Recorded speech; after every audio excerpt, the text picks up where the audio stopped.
Hi, I'm Claire, and I'm 34 years old. Let me tell you about the time I decided to get back at my mean mother-in-law who was determined to make my life miserable. I tried to be patient and ignore her behavior for a while, but eventually I couldn't take it anymore. Let me explain a bit. Whenever my mother-in-law gave me something, it was never very good. Like on our wedding day. This present is from my mother-in-law, Justine. Let's see what's inside. It's a used spatula. Well, thank you. And on my 31st birthday. Justine, you really shouldn't have. What's inside? Oh, what exactly is it? It's a shovel, dear. Ah, how nice. But it looks a bit old. It's a fixed-up shovel. I later discovered she took it from the neighbor's shed and gave it to me. Another time, when I hosted a dinner party, she brought the cheapest bottle of wine she could find. At that point, I wished she wouldn't bother doing anything for me at all. But what really bothered me were the times she insisted on cooking for me, only for the food to taste awful every single time. At first, I was understanding. Not everyone is a great cook, and that's okay. I thought it was the thought that counted, not necessarily the taste. But then I learned that the same dishes she made for me tasted amazing when she cooked for other people. After trying to convince myself otherwise for a while, I realized she was intentionally making my food taste bad. Claire, try my casserole. I made it. I'm really full from all the food you've given me. Please, just take a bite for me. I reluctantly took a bite, feeling uneasy about what might happen next. As expected, the casserole tasted terrible. It made me wonder if she was trying to harm me with it. You might be wondering what my husband thought about all of this. Well, he didn't believe me. I didn't blame him. It's tough to accept such a strange idea, especially when it's about your own mother. But I kept asking him to try the food she made for me, hoping he'd see what I meant. Every time, he dismissed me, saying I was imagining things. Sometimes he'd almost try it, but Justine always stopped him. Hey, that food is for Claire. I made it just for her, considering her dietary needs. Yes, I have specific dietary needs because I'm a vegetarian, but I married into a family that loves their meat. So whenever there's a big family meal, my mother-in-law, Justine, would make a separate dish for me, which I appreciated. But it always seemed like she didn't put much effort into it. After realizing she was messing with my food, I tried to understand her. Maybe she was upset about having to make a special dish for me. But that didn't explain why she gave me terrible gifts all the time. I tried to give her the benefit of the doubt until a few months ago. I invited a coworker who's also a vegetarian to a family cookout. Justine made 2 vegetarian dishes, one for my coworker and one for me. I tasted my coworker's dish secretly, and it was delicious, but mine was awful. It was clear that Justine could cook well. When I told my husband Liam about it, he just brushed it off. Oh, come on, Claire, you're overreacting and being a bit rude. I'm telling you, she's intentionally messing with my food. She doesn't want to make good food for me. Even if the food isn't great, which I doubt, what do you expect from her? She's just one person. Maybe you could help her out in the kitchen, especially with vegetarian dishes. I've offered to help many times, but she gets defensive and thinks I don't like her cooking. Which you don't. And when I suggest things, she gets upset. There's no pleasing her. Maybe you should bring your own food to gatherings then, even if it seems rude. It's not like you have a serious allergy. You're just a vegetarian, and everyone can make vegetarian food. But remember Lucy, your coworker? She was nice. Yeah, Lucy's food was great, even the vegetarian dishes. They both took a moment to think about everything. Liam sat down on the bed, thinking deeply. Well, say something, Claire urged. Look, you're my wife, and I love you. I want to trust you, but I think you might be imagining things. I understand that my mom can be odd with gifts, but sabotaging your food, that's really messed up and dangerous, isn't it? Exactly. One time, I swear I smelled bleach in my food. I had to make an excuse to go to the bathroom so I wouldn't have to eat it. Claire, maybe because you and my mom don't get along, you're seeing her differently than the rest of us. She's a fantastic cook. I agree. After trying Lucy's food tonight, I'm sure she can cook well, but for some reason, she doesn't put in the effort with me. Enough. I won't let you talk badly about my mom anymore. She's a great cook. You're imagining things. I was frustrated. How many times did I have to convince him I was telling the truth?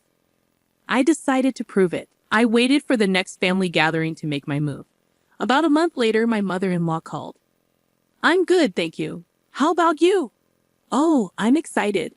We're having another family gathering this weekend to celebrate Uncle JJ's return from France. Can you and Liam make it? Of course, Justine. We wouldn't miss it. Oh, that's great. Uncle JJ prefers simple things, even though he's from France. So we're keeping it casual with sliders and sandwiches. You can even bring your coworker friend again. She was lovely. Unfortunately, she can't make it this time, but Liam and I will be there. Oh, that's too bad. But I'm glad you both can come. Oh, one more thing before I forget. I've decided to get you some special plates to make it easier to separate vegetarian and non-vegetarian dishes. They're beautiful navy blue plates. No problem, Justine. Thank you. Okay, see you soon. After hanging up, I couldn't help but feel uneasy.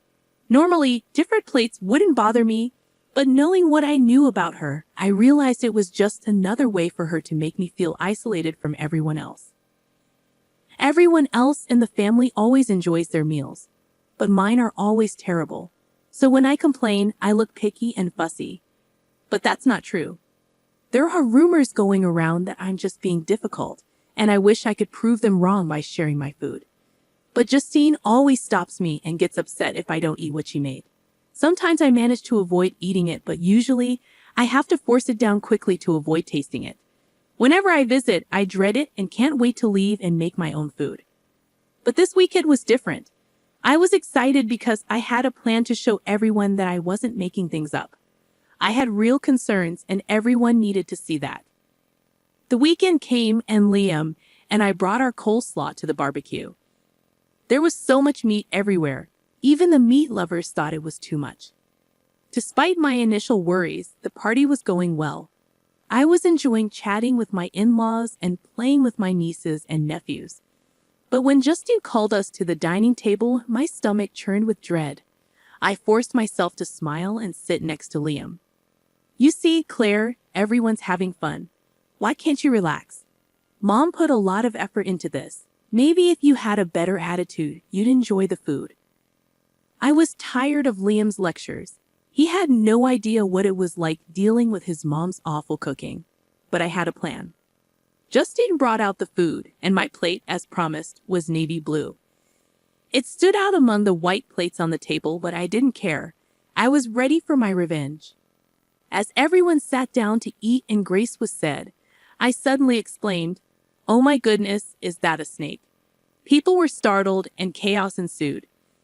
The kids got excited and wanted to see the snake, while the adults sprang into action, with the women leading the children inside and the men cautiously checking out where I pointed.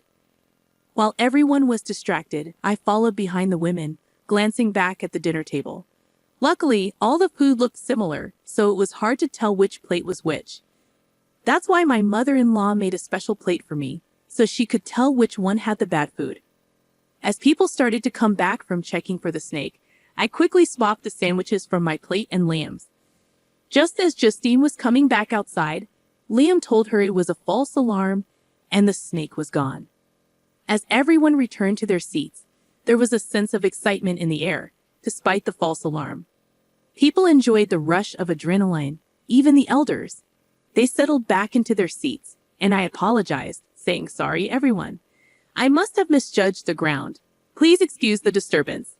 Everyone took it well, not too bothered by the interruption. "No problem, dear.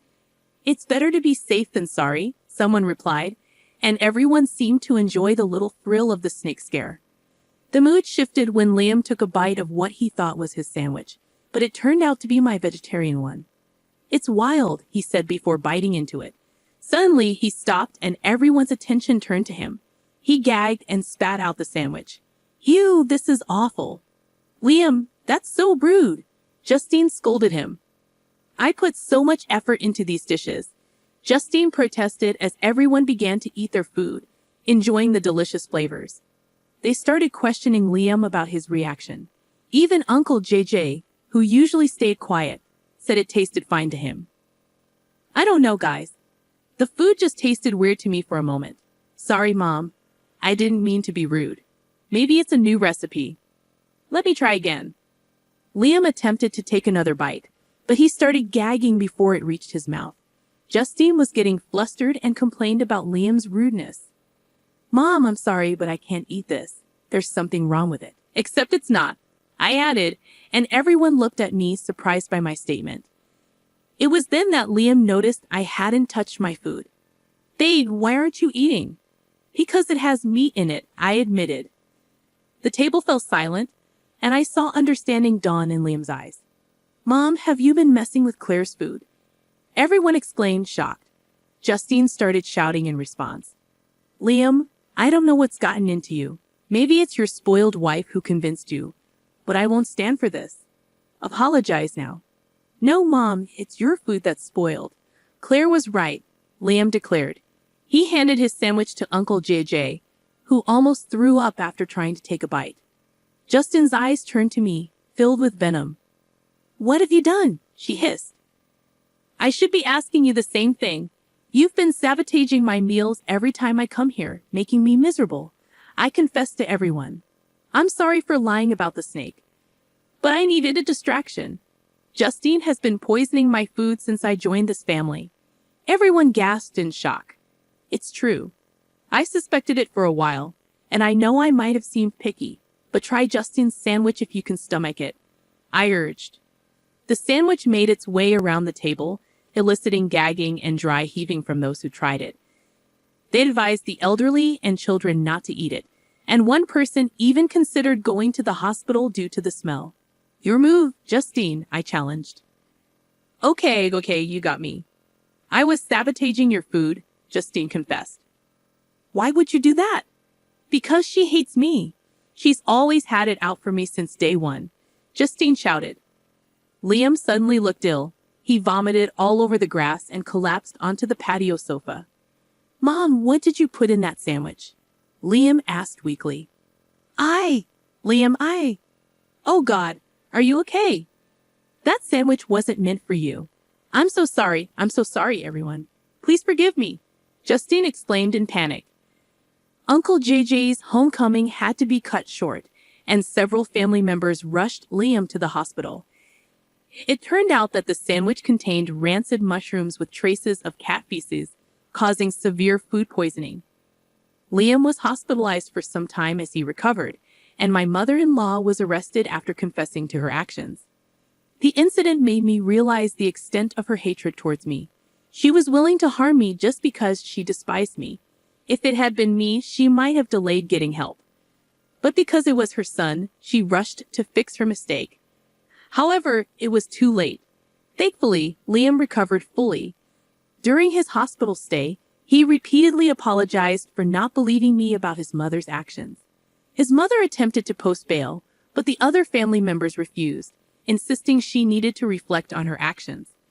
Visitors informed me of her remorse and realization of her mistakes after seeing her son suffer. However, I couldn't accept her apology. It took seeing her son in pain for her to acknowledge her wrongdoing. For years, she never considered the harm she was causing.